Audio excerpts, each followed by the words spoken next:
Hi guys, today I'm here to just tell you about the easy makeover I did on these vanities. I'll show you real quick a picture of what these looked like before. They were all dinged up and had been neglected for probably 20 years, so have a quick look at that.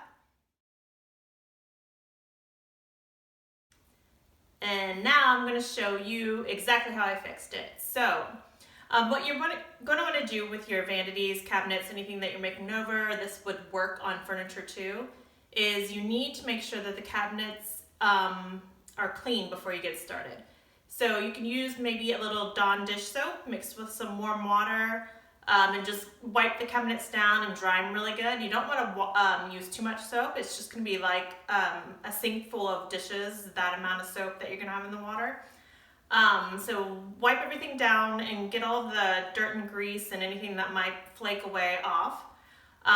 If your cabinets are really greasy, if they were in a kitchen or if they just seem greasier than normal, there is also a product called TSP that you can get from Home Depot or Lowe's, whatever your local hardware store is.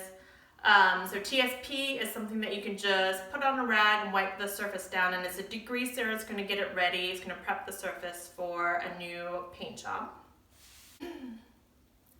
So once you have the surface degreased and ready to go, you're also going to want to sand any spots that are chipped or rough or bumpy. You just want to be able to have a smooth surface to work with, because if you leave those chips behind, when you look at your new finish up close, you're going to see those chips and wish you had fixed it. It's going to remind you that the cabinets aren't new.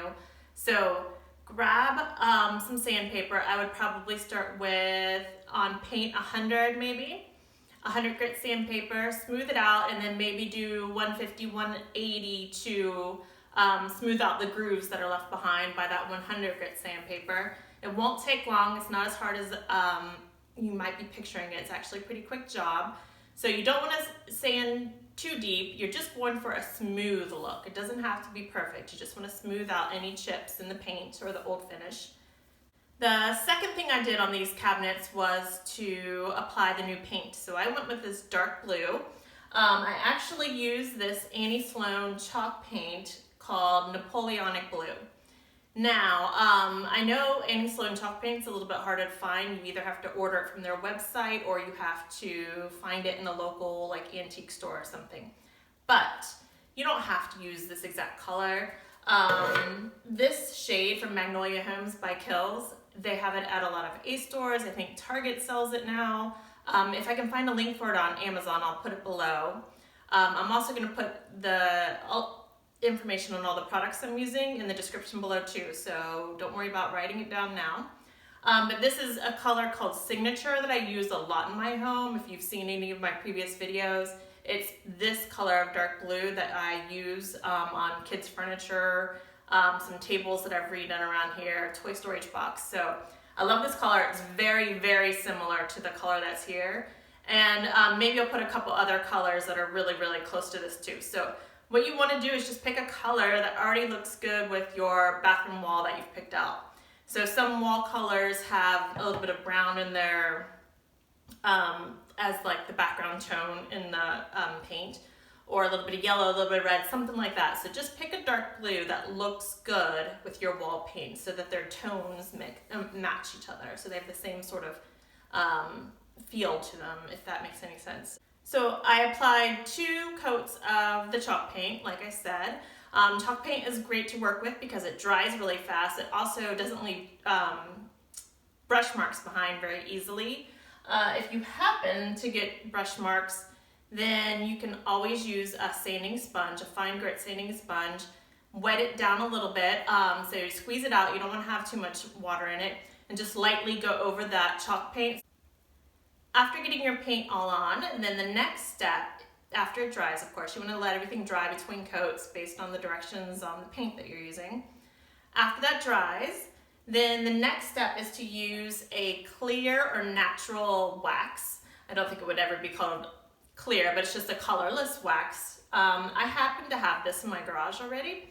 So I went with the Minwax finishing paste, or finishing wax in natural, so that means it has no color in it. Using a colorless wax at this point just helps seal the chalk paint. Before you use a dark wax, you want to seal it with a natural wax so that it doesn't absorb too much of the dark wax. So that first layer of a natural wax is going to soak into the paint a little bit, or protect it, seal it from absorbing too much of the dark wax.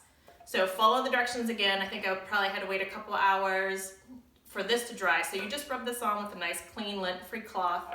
Rub it all over. It's actually really quick, and just make sure you don't have any extra goopiness left behind. Just rub it in nice and smooth everywhere you see.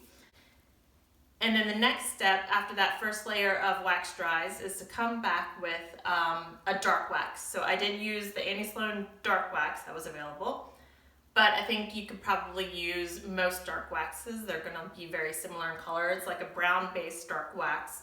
You can always test everything out. It would be ideal if you have scrap wood lying around to, of course, test your paint color and the waxes in these steps first, just to make sure you're gonna get the look that you are picturing in your head. But so, second coat of wax is a dark wax. Now, my cabinets have nice grooves and ridges from all of this detail molding on them. So of course, the dark wax is gonna settle in the grooves more than it does on the surface, but also you kind of decide where you really want it to go by where you're applying it heaviest. So you still want to smooth everything out with your clean lint-free rag, but you can also just go for, so you apply an even layer, but maybe you want a second layer just in the grooves, or a second layer in the corners, or you want 2 full layers all over. It's still going to have variations in the color because of the way wax is, but just go for the look that you think is going to work best for you, what you're actually loving when you're putting it on. And again, smooth it out. You want to make sure it's all nice and smoothed out, no goopy areas left behind. And then once that dark wax dries, the third and final step is to come back with another layer of that natural wax. So that's going to seal everything in. 3 layers just makes it feel like butter to the touch anyway. So your cabinets are going to feel really smooth and high-end and professional, and they're just going to look 100 times better than they did when you first started, and you're going to love it. So these are the easy steps. Anybody can DIY. I know you can do it. It's really pretty easy. If you have any questions or comments, just let me know in the comments below. I'll put all the details in the description, and I have a full written tutorial on this vanity makeover on my blog. So I will put a link to that in the tutorial too. There are a few other things that I did to these cabinets to make them look really great, like the pulls. I've installed some plywood cabinet liners to cover up pretty rough looking cabinet bottoms in here. And I've installed our garbage into the door actually too. So this keeps it out of sight. I don't have to look at it anymore. If I still had little kids, it would keep it out of the hands of my babies. We used to have to keep the garbage up top. And I hear from people that have dogs all the time about how great this would be for keeping their dogs out of the garbage. So head over to my blog, check out the posts, get everything you needed to know to get this done, and good luck with your project. Thanks for stopping by.